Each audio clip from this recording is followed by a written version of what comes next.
Hello and welcome back. Sean here, Mountains Garage from the beautiful state of Maine. I'm taking a little break from doing some spontaneous cleaning, reflecting on the fact that I was only semi-thoughtful of filming things that happened this week, but I got some stuff. I worked on the dot a little bit. I unloaded the 56 wagon. Been preoccupied trying to get a 350 Chevy and the 505 Chevy together to a point where I make sure I have all the parts, measure for push rods and all that stuff. So that's going on in the background. Both those engines are leaving. And I was digging for some stuff and I ended up finding this bench that I'd made. I've never actually, other than plumbing the nitrous system on my 572 big block Chevy, it was in my orange Camaro in the summer of 2008 or 9. This has been a horizontal storage device. So one of the items I uncovered, and I'll show it to you, under that red fender cover, is the dual quad intake I want to put on the 56. That's a brand new fender cover. I have the carburetors wrapped in plastic. It's sitting on a piece of cardboard. And wouldn't you know it, a stray mouse deposited a few little gifts for me in there, had half-eaten acorn, and chewed up some of my brand new fender cover. Oh well. I guess they were here first. I need to clear a little more debris in front of it here, but it would be a handy bench. I have a LED light I'm going to stick up top so I'll have extra lighting on the bench. I think it'll be all right. Well, yes, my beautiful dual quad intake. Well, I guess I'll leave those on there, but you get the idea. I also found lots of other parts that I'd collected. I've put all the 377 parts together in the other room. Found some other parts for the other project engines. I bought more than I remembered, but I was hoping I had bought a big block Chevy balancer, internal balance, but I didn't, so I had to order one. It's a beautiful day, the birds are chirping, junk everywhere, and I think I'm going to unload the 56 Handyman Wagon right where I'm standing. I want to return the trailer. It's not mine. So if I can get those straps untied, I didn't tie it down. I just hauled it 4 miles home the way it was.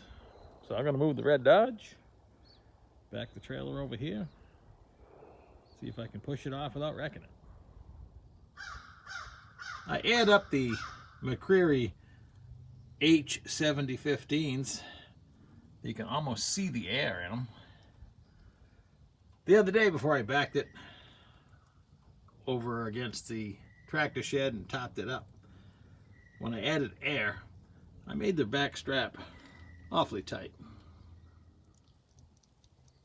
I see this a lot, but the law says you need 4 straps to hold a vehicle on a trailer. Most people take one and wrap it around. It's all right to get pulled over. On a happier note, back when I built the garage, I bought 2 of these nailing pads. They were at Lowe's. They were Cobalt. These things are awesome. Today I'm nailing in the wet rock, unstrapping the car. It's a lot easier on the knees. I'll use this 4x6 for an emergency parking brake. I'm going to unhook it and give it a push. I thought about it and decided this might be a better idea. Let's see how this goes. The steering's pretty light, so I want it to go straight. Have enough speed to get it off. Let's go a little faster. That's what I was afraid of. Alright, regroup. You just needed a little bit of persuasion. You have to do it again.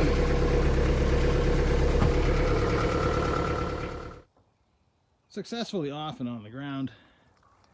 Trailer's all put away so my buddy can pick it up tomorrow. I have my trailering situation pretty well streamlined. This reminds me of how unnecessarily difficult it can be. Messing with ramps and jacks that don't work, wiring that's no good. Not to underscore the fact I got to use somebody else's trailer. And at the time, it was easier. So, don't want to sound ungrateful. Just kind of want to work on his trailer all afternoon to make his life better. I'm buttoning up a few more things on the rear end of the 64 DAT. This is a part number emergency brake cable. It fits a 3rd gen Nova. In this case, my 71. Everything I've ever swapped with a 9-inch Ford, it works perfect. I'm impressed, even though these cables are made in China, that they're coated on the inside, and they came with this style clip, which for me worked better than these brackets that were already welded on. So I had a slight amount of trouble getting the brake drum off because I painted it afterwards, so there was paint sticking the drum right there.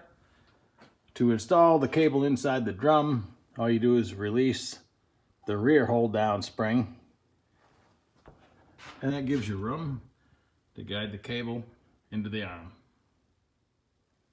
I spent what amounted to a couple hours. I filled the rear end. I tightened all the bolts, tightened the U-bolts with a long 1/2-inch ratchet. I'll have to recheck those at a later date. I clipped my brake line and made a plug out of the end of the old brake line so nothing gets in it while it's sitting around waiting for more updates. I like to clear coat all my hardware just so it doesn't rust. Fasteners like the jack and bolts had already started to rust sitting out in the shed, so I just preserved it for now, everything. I painted the drive shaft in place. It was actually easier spinning it around. I just put a rag over each end so I didn't get any paint on the transmission or the rear end. All details that matter. So I hate to see all my hard work turn to rust or start growing stuff, you know, if it sits around in a wet atmosphere or whatever. If I put it outside, just trying to make it last as long as possible. I reinstalled the wheels with the center cap. I'll still probably remove the decal. But the rear end install, I'm going to call 90%, 95% done. I'll have to set the CalTrack adjustments when it's on the ground at, you know, race weight, if you will. But that's a ways in the future. But I hate leaving unfinished details and then you forget over time. Like I couldn't remember if I put gear oil in it when I built the rear end 3 years ago. I didn't. Probably should have. It's a lot easier sitting around if you can roll around every now and then in the gear oil and keep everything wet, but I'm sure it's fine. I'm pretty good at coating everything with WD-40 or 336 CRC, something. Gibbs is another good one. That's actually better. All rust preventative. Will keep, you know, machine surfaces from turning to rust.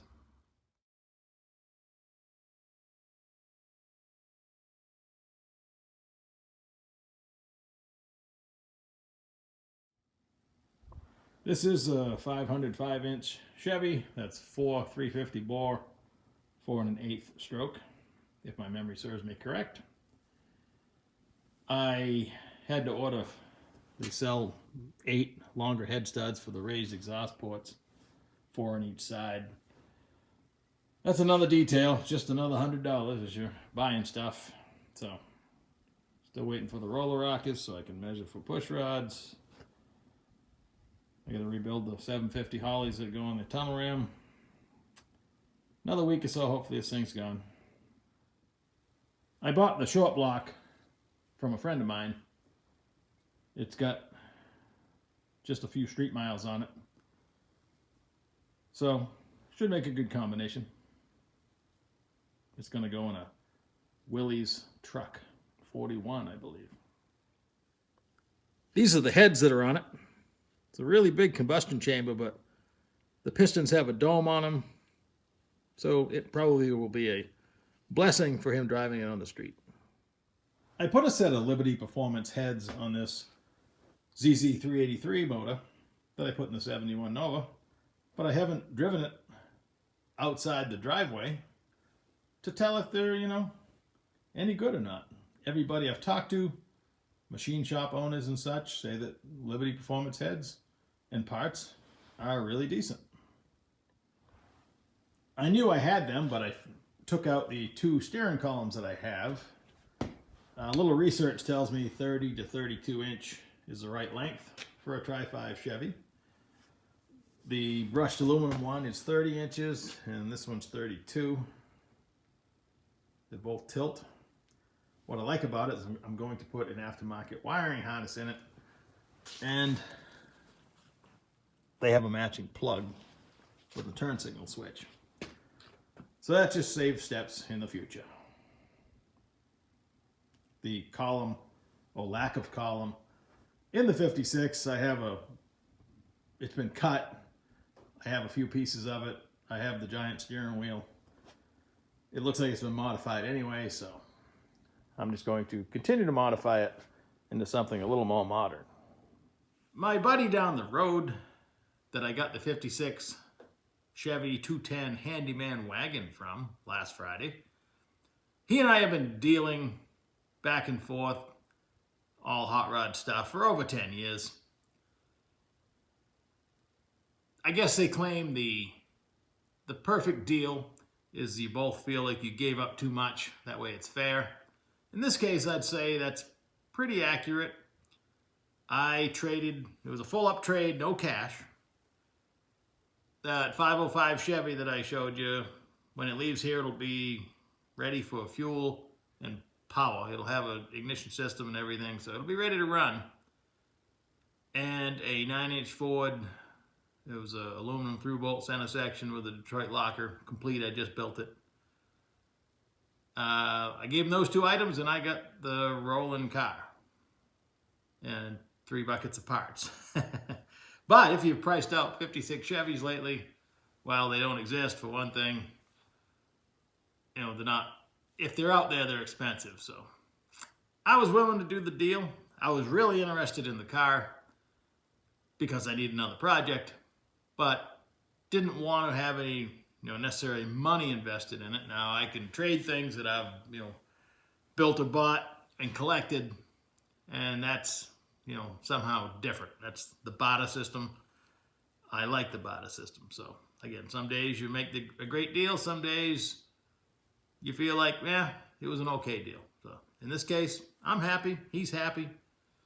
He'll be happy when he gets his motor, but he understands it takes time to get parts. So next up on my personal projects, I need to get the powertrain out of the dot. I don't want to put it outside, which is where it's headed for a little while, with all that good stuff in there. I don't want my power glide input shaft rusting and stuff like that, so I'm going to strip it from the rear end forward. That way, when I work on it again, I should have the aluminum L33 engine all built. That was sitting in there for a dummy motor. That'll be on my list of projects. And I need to weld up the subframe and do some miscellaneous work, but the next time I work on the dot, I've done all the mock-up. 95% of the mock-up anyway. So next time we work on it, it's going to go together pretty fast. Still needs a roll cage, but that can be separate. But I want to ride the wave of enthusiasm and bring the 56 wagon in, get a good look at it, because at this point, other than laying on the ground, I'm pretty happy with what I see, but until you get it up on the lift and take a good peek at it, you don't know. For the first time, it takes several times to mentally inventory all the parts that came with it. I haven't gone over the trim yet, but I went looking for the clutch Z-bar. Didn't find it, but I found the bracket that bolts to the bell housing that receives the Z-bar, which is probably rarer than the Z-bar. I bought one of those for $29. It'll be here Monday. I'm going to make motor mounts for the small block. I have a set of headers that I got in a trade. The best way to get things. They're Hooker Super Competition, 3/4 length, stainless. They're for a 2nd gen Camaro Firebird. But looking at them, the way they tuck in tight to the motor, they look like they're going to clear the steering box on the 56. So I am in great hopes that I'm able to use those. They're 3/4 length, but they have the adjoining pipe that goes down to turn the exhaust straight. And of course we can build the rest. I really want them to fit. So I need to mock all that stuff up in there, make motor mounts, mock out and cut the hole for the shifter. Just mock up. I guess that's at the stage we're in. Just finished 6 months of mocking up on the Dart. I'm hoping the 55 doesn't take that long to throw a powertrain in it. What's going to take time on that car is it's all apart. And I don't know if everything's there. Windows, trim, everything. It's just sheet metal for the most part. So it's gonna need some stuff. It doesn't have to be perfect. I don't want it to be perfect. That's why I'm excited about that project. I just want to, basically get it running and driving and work on the amenities as we go. So somewhere in all this, I gotta get the 71 Nova going. I don't want to waste another summer and not experience driving it. I occasionally think about getting rid of that one. I have 2 of them. One's Pro Street, and then this one is not, just a hot street car, but I don't know. It's good to know it's there, it's valuable. Whether I keep it or sell it, I need to experience it first. So otherwise it would haunt me like the 3 or 4 projects that I've passed on without completing. Nothing worse than getting rid of a project and not seeing your vision come to life. So you can't keep them all. Sometimes I wonder, and this is crazy, if you've been watching my channel, if I only had 1 or 2 cars, would I be happier? Would I have a lot more space? It's a whole nother video, but just the art of collecting a vehicle and all its parts, the stresses of getting it home, finding a place to stash all the stuff. When you finally get to that point, you go, okay, we got us a project, but there's a lot of uneasiness that goes along with it. Took a lot of getting used to over the years. So I've actually gotten rid of some stuff because I didn't want to house it anymore. I didn't want it sitting around the yard. So I should make a list of things that that would be an interesting video, I think, of talking about the vehicles that I didn't work on and finish. But anyway, I've rambled too much. It's Friday. Hope you have a great weekend coming up. I'm nervous. My son is on his first overnight with the Scouts tonight. I'm sure he'll do fine, but I don't know if I'm ready. All right. Take her easy. Like, share, subscribe if you haven't already. Thanks. And did you catch that Freudian slip where I called the 56 wagon a 55? In my head, if I ever owned a Tri-5, it would be a 55. I'm totally happy with what I got. But I just mentally called it a 55. What does that say? All right, later.